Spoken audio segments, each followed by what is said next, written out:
All right, cool. On to the eye. On to the eye. All right, comp. Let's just do things to look out for that we can know to talk about. Comp is certainly bring your best players. Nothing on this fight. No classes on this fight have really too much of an advantage. Like, yes, you know, if you're a class that can stop the death beam or whatever, like, I guess that's fine. I don't even think they get one on the pull because they use CDs. It's like right after this. Let me see if I can find it. Like Annihilating Glare, this. Like, I'm just going through the list of classes here. This beam that you usually go to this for, like, yes, can classes like DH just like Nether through it, can DK probably AMS through it, can Moon can pop a wall and go through it, can Hunter Turtle it, can Mage blink through it, can a Monk transcend, can a Paladin bubble, can a, you know, can you do whatever, like yeah, you can any class Night Fae it, can you Dwarf Shadows? Yes. There's a million classes that if the boss is just doing a beam like this, right? And he's just whipping this around the room, there's just like a bunch. That is not what we want to do. That's fine. This kind of works right here.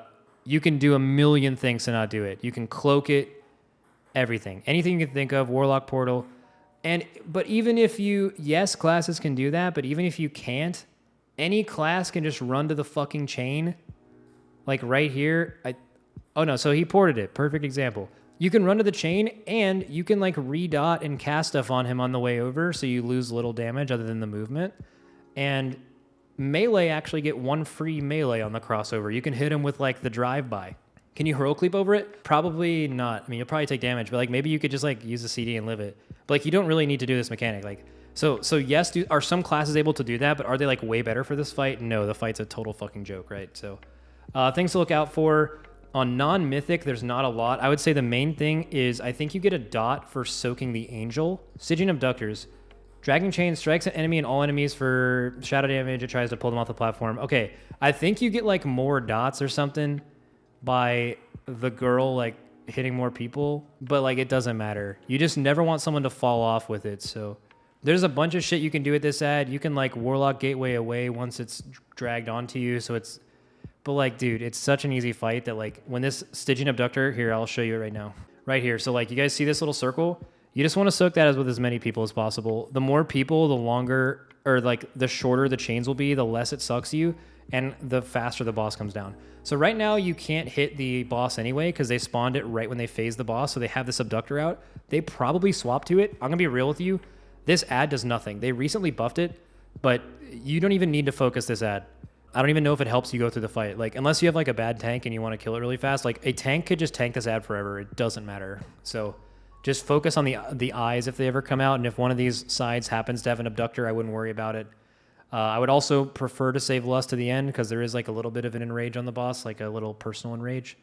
Makes him attack faster that you want to do. But yeah, just small thing. When you guys see these circles, they pushed it so fast. Let me go in the next phase so you see the circle a little bit better. Say phase it here. When's the first girl? So the girl right here, you see how they all soaked it? You want to do that. You want to soak as many people as possible. And then more importantly, I would gauge your boss damage. If you think you have enough time to single target down the Abductor before you get a second one, I would do that. But if you know that if you focus boss, you won't get a second one, you should definitely ignore the Abductor. Just cleave it and leave it next to the boss. It's not a very high priority target. It doesn't really do anything.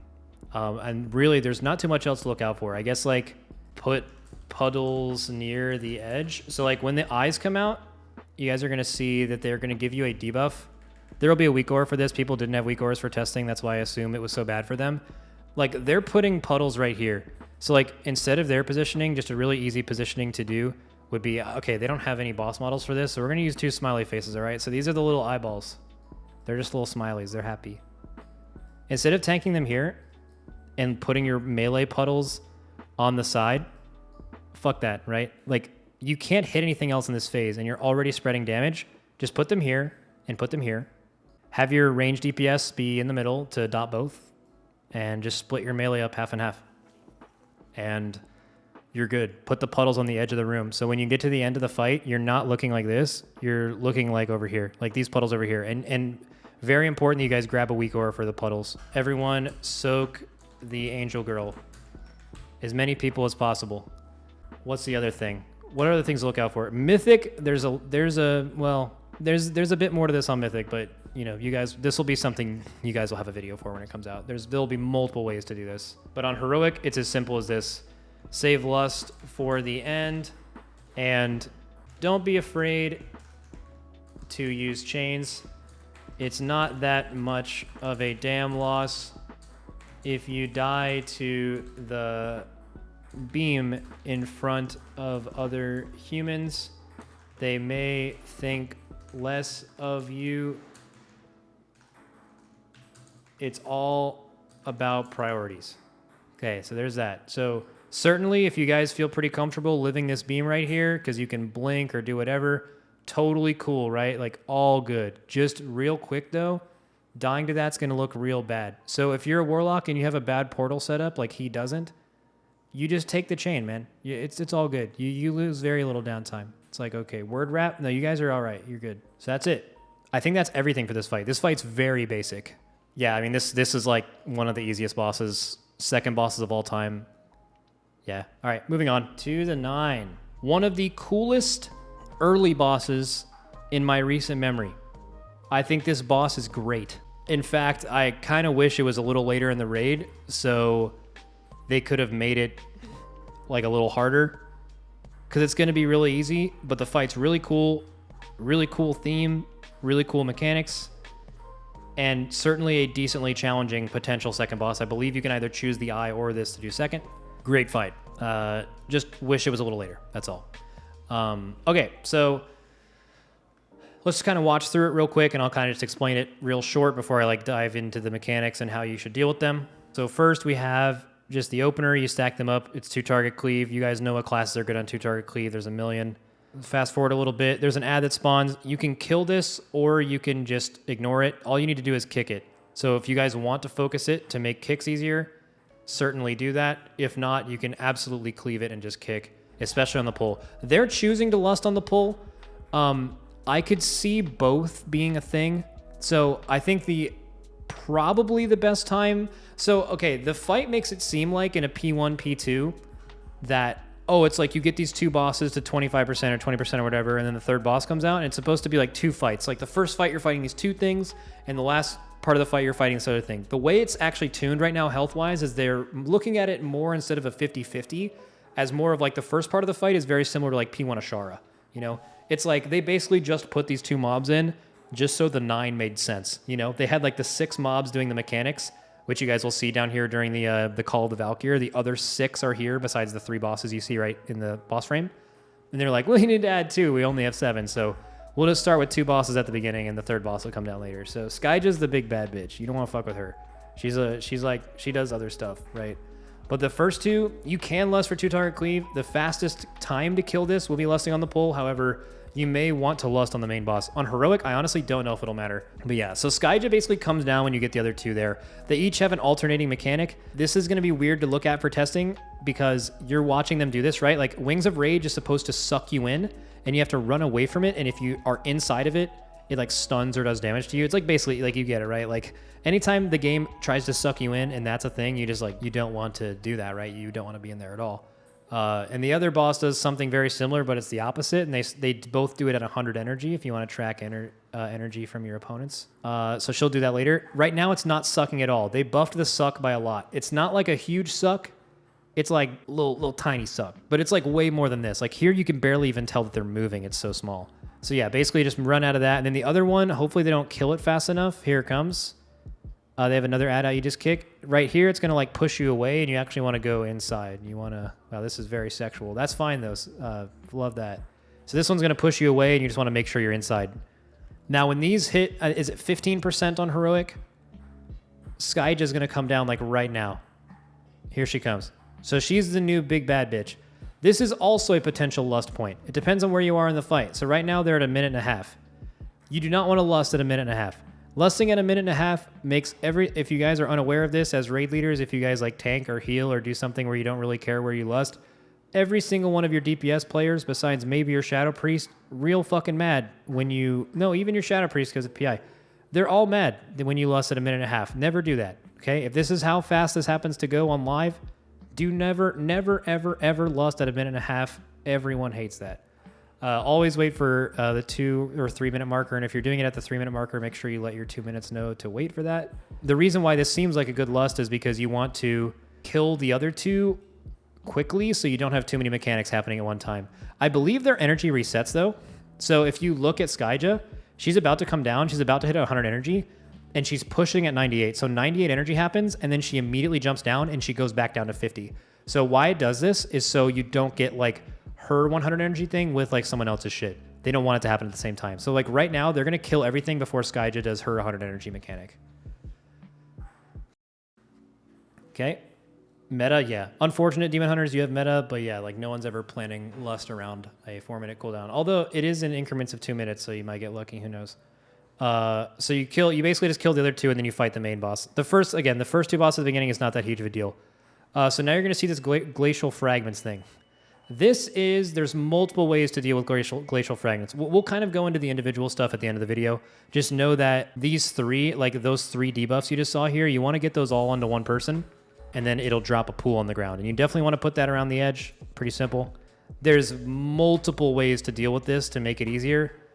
I'm going to try to think in the next like 2 minutes what's the easiest way to do it for a pug without you having like really, really tight positioning. But okay, so hit the boss. Then you have these different Call of the Valkyrs. Now, I'm just going to kind of watch through the fight before I explain anything else. But basically, these look pretty simple, right? These are just 4 things you soak, and then some things you spread out with. Notice they don't happen at the same time. They will later when Skyja does her, like, recall ability. Word of Recall instantly recalls her previous commands for Call the Valkyrie on Heroic. I believe it does, like, less of them. I know there's 2 separate Word of Recalls. But yeah, I think she does. Okay. So what she does is she's going to remember, like, the last couple mechanics she did. Wait, is she doing it right now? Hold up. No, she's not. This is just a regular ass... This is a regular one, right? Call the Valkyrie, yeah. So she casts Call the Valkyrie at 100. And then I think it's at like 50 energy. She actually does one of the first 2 bosses' ability from the first phase. It's either the Suck or the... Or maybe that's only a Mythic where she does that.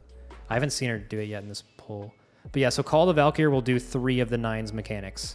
Or I guess there's 6 total mechanics. So this is the annoying one. Very important. Tanks, your DPS will hate the shit out of you if you do not know how to move out of this circle. Like, line up a provoke every time for this. Get her the fuck out of this circle. If you're a DPS monk and this is about to happen, provoke the boss out of the circle and have your tank taunt off of you. Because I believe her timer is this. She did it. Okay, perfect example. When you know this is coming, and there will be timers for this, okay? Watch it again, right here. Pause. Now, if a Mistweaver, Brewmaster, or Windwalker casts Provoke on the boss, it will run out of this giant damage reduction she's in right now immediately, and she won't cast anything. But if you don't provoke it, look what happens. The tank's pulling her out the entire time, right now, but she's stuck in a cast animation. That's fine, right now. And she's going to cast again. If you would have provoked this movement, she's out of the circle. And everyone's happy and not mad, right? Yeah, because right now the boss is taking, I think it's 90% reduced damage or something. So hopefully they fix that. Okay, now it's going to do Word of Recall. I need to remember how many it actually casts at one time. Okay, Word of Recall goes out. It repeats the last 3 instantly. So they all 3 happen at the same time. Generally speaking, Call the Valkyrie is easy because you can do things in an order. Right? You can soak the mass soak. You can spread out and soak. You can do the spread outs, whatever. But Word of Recall is going to make all of them happen instantly. So here you have to spread out and soak. There's a couple of combos here that are a problem. And the important good thing is that the combos are all like baitable. Or not baitable, but you know what they are. It's not random. They're set combos that come out. I'll go over the hardest one. I'll see if they get the hardest one. That one's easy. I believe the hardest one is... Everyone needs to soak under the boss, spread out and soak, and then there's also like spread out circles. That's like the fucking wombo combo. The rest of them are all easy. Also, small note to tanks. If you guys ever see this, just backing up a little bit. If you guys ever see this giant circle you put in the middle, you want to have the boss near an edge, right? And also, if a Word of Recall is coming soon, you know it's going to cast this again, so you can have good boss positioning. Okay, it's like, look where the boss is now. You know during this Word of Recall, it's going to drop a thing. Hey, move the boss here, right? because it's going to instantly put down a thing right on top of where the boss is. And then look how much room they have. They have like no room, right? Like you want this way the fuck out. Just better planning for something like that. Okay. And then you do the word of recall and then it's over. That's basically the only thing on heroic that'll wipe you is the word of recall. The only other thing could be really poor glacial fragment management. But at the end of like the walkthrough of the video, like the watch through of the video, I'll actually like show you how you can handle that. So this is Massacre. This is the other 6. So I think we've seen them all so far. Of the separate ones, there is Mighty Anvil. This is the one you spread out with. This is the shield you guys saw, the Bright Aegis. This is the spread out soak. This is the, Kill Jaden soak you guys saw. This is the one you have to spread with, the small spreading circles, Brynja's Mournful Dirge. This one is the one where you see a giant frost circle that you need to soak. You guys haven't seen this one, but you've seen every other one. This one, Agatha's Eternal Blade, literally Massacre. You're looking at it right now. Okay, it's just Massacre again. I'll back up. So are the initial 2 Valkyrs random or set each time? The 2 you fight, it's the same every time, yeah. Think of the 9 like this. There's 3 of them that are bosses and 6 of them just come in and do mechanics. Those people never change. They're always the same. The order you get might be random, but the combinations you get are definitely set. There's only set combinations you ever see. So you guys see Massacre. Here's the other one. It looks like they're immuning it. You can immune these. Also, I would highly suggest, especially in a fight like this that has very little lethal mechanics, if you are doing this on heroic and you get a call of the, not a call of Valkyrie, this is super easy. There's no reason they should be immuning this. You should be soaking this, right? Because there's nothing else happening. But when you get a word of recall, you're definitely going to want to potentially sack or immune this. Because if you get the wombo combo, you could actually wipe by trying to soak this with too few people. Like if you get the thing that makes you spread out and the one where you have to do the far soaks, it's really hard to actually assign that in a pug or in a lesser experienced guild. Is it magic damage? Yeah, I believe it is magic damage, yeah. But yeah, I would either if you ever get it in a word of recall, I would potentially sacrifice it, which you're going to see one soon. So I'll kind of give you an example of how that would work. Obviously, they don't have timers. Here it is, word of recall. Keep in mind the boss is movable during word of recall. So if you think there's going to be a puddle on the ground, always take the boss to an edge, right? Or a bubble on the ground. So right now, if you remember, it's going to do the last 3 things, I believe, which should be Massacre, the Frost Circle. It actually might be double Massacre. It might be double Massacre, Frost Circle, or there's one I'm misremembering. It is double Massacre. Yeah, that's it. So literally that combo was just 2 times Massacre and 1 Mass Circle. Now that's an easy combo. The Massacre is weak compared to Sire. Yeah, I have no idea. I mean, obviously, like noting that it's weak makes no sense, right? Like whether you know a Massacre line is going to hit you for half to 75% of your health to one-shotting you, in both scenarios, the play is to clearly not get hit by it, right? Okay, so Link Essence. So again, it's going to do a Call of Valkyrie again, so it's going to do multiple different mechanics. You guys get it, right? I just want to see if the wombo combo happens. This is part of the wombo combo. I want to see if they get it so I can show you what I'm talking about. They're getting it. They're getting it. If they get a stack and soak, okay. This is it. This is wombo combo. The next word of recall is going to fucking annihilate them. This is the wombo combo. So if it doesn't cast any other things, when it no, don't soak with that few people. That was psycho. No. Okay, yeah, that's rough. Okay, they're gonna be alive to see it though. Check this out. They're going to get at the exact same time 4 small shadow circles that need to be soaked in the far part of the room. They're going to get circles on about half their raid, which only 5 people are alive. 5 people are alive. So it's not gonna be able to be seen really well. And they're gonna have to stack up and soak the like frost circle. And as you can tell, even with a full raid, that's a problem. But look what they get like here. Look at that. All of them can't stack to each other. So you're already eliminating half of the raid that can't stack. You're also adding 4 people to soak. Now, it's possible that the 4 people who are spreading with those circles can also go do the soaks. That could be a weak aura, right? But this combo that you just saw will kill more people on this fight than anything else. The combo, to our knowledge, still exists, and it's by far the hardest one. Every other set of mechanics is a total joke compared to this one, and it does happen consistently when we tested it. So easiest thing to do, if you're a raid leader on this fight, this is just a battle res. It's a battle res or an immunity. There's no reason to risk killing your whole raid, which will probably kill 5 or 6 people. You immune this or kill them every time if you get this combo. You could try to Onk Totem them. Onk Totem's a little weird with how it works, but yeah, you could certainly Onk Totem it. Yeah. So that's the only thing I want to mention with that. Okay, so you guys have seen the whole fight. So what is there to look out for? Number one, for sure, Wombo combo. What that means is if you get that combo, kill the Soaker Man. If you get the combo. Or if your raid is ever low, never soak this. Also, for what it's worth, this is the only thing in the fight that makes sense to use your barriers, your spirit links, your darknesses, your rallies, everything. It's the only thing where that is good. So always basically use every one of those you have up for those, because you get them pretty infrequently too. So I would just use like basically all of your stack up live things for that. Okay, that's the number one thing to look out for. Number two, comp. First of all, bring your best players. Nothing really significant here except maybe immunities, but also nah. Okay, after the Wombo combo, you have, I think it's called Glacial Fragments. Is that what it's called? Fragments of Destiny. Yeah, wow, what an epic name. What an unbelievably epic name. Fragments of fucking Destiny, baby. Okay, so with Epic Fragments, here's what you do. So let's say you have the boss right here, right? Boss, big old smiley face, love smiling. You have your whole raid right here. So if you guys get Glacial Fragments, let's just assume these are the people, okay?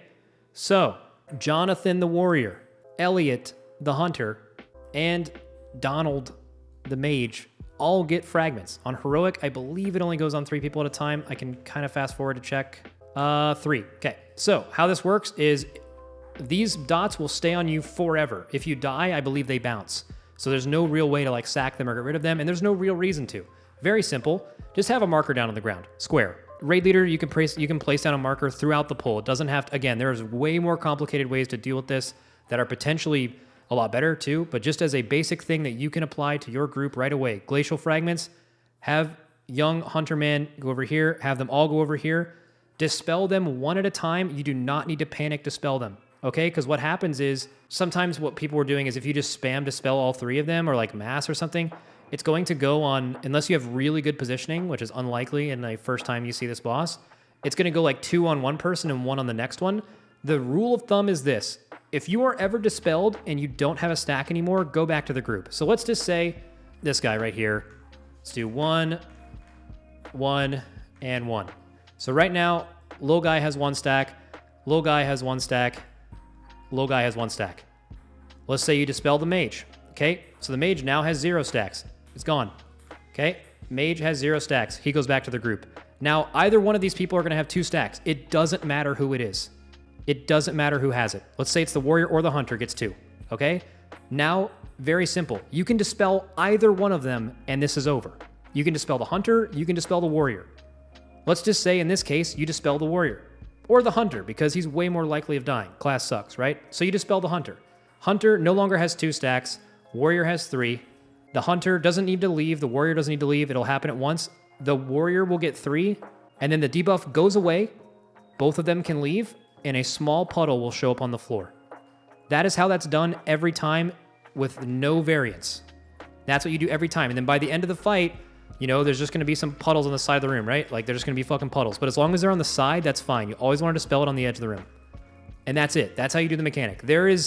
Is there some, like, NASA strats you can come up with where, like, you always put, like, you know, someone on, like, a mark and, like, mass dispel around them? Absolutely. For your average, you know, heroic raid enjoyer, just go over there and single dispel them. It's a joke of a mechanic. It's not hard. Don't overcomplicate it. That's basically that mechanic. So that's how you do epic fragments. What else? So Call of the Valkyr isn't really that important because everything is very simple. Like with all Call of the Valkyrs, right? If you get Agatha's Eternal Blade, it's Massacre. You don't get hit by it. Whether you get it in combination with things or alone. Very simple. Dashla's Mighty Anvil. I think that's the giant purple circle, right? So just to go by them one by one. There it is. Dashla's Mighty Anvil. That's these. These are the giant spread out circles. Like these people have to get away. So first one you see right here, these are the, you can see it. It is Aradne's Falling Strike. That's this one. That's the Aradne one. The Falling Anvil is the big purple circle. And let's see what else they get. Oh, this is the big barrier, right? They're about to get screwed. Yeah. Dude, this hunter. Look at this hunter drop wild spirits, dude. Wait. Look. The wild spirits. He wild spirits the millisecond the boss gets a 90% damage reduction, has to move. Oh, fuck hunters, dude. So this one's like a super easy combo. You just spread the big circles out. You do the smaller circles. That's an easy combo. The next one that gets the wombo. The one you guys haven't seen. Oh, no, you've seen them all. I believe they actually get it soon. I'm actually going to fast forward. The one I haven't actually gone through in detail. I'll just do it right now. This right here. There you go. Do you guys see the mournful dirge? These are just like the small spreads. So you just get away from people with these as they expire. It's just like the big spreads, except there's more of them and they're smaller. Basically, every 6 mechanics they did here are just like the greatest hits of WoW mechanics over the past 10 years. You know how to deal with all of them, even though you probably haven't seen them before, right? Dodge lines on the ground, soak things as a raid, spread out big circle, spread out small circle, damage thing on the ground, your tank will move out of really slowly and you'll hate him for it.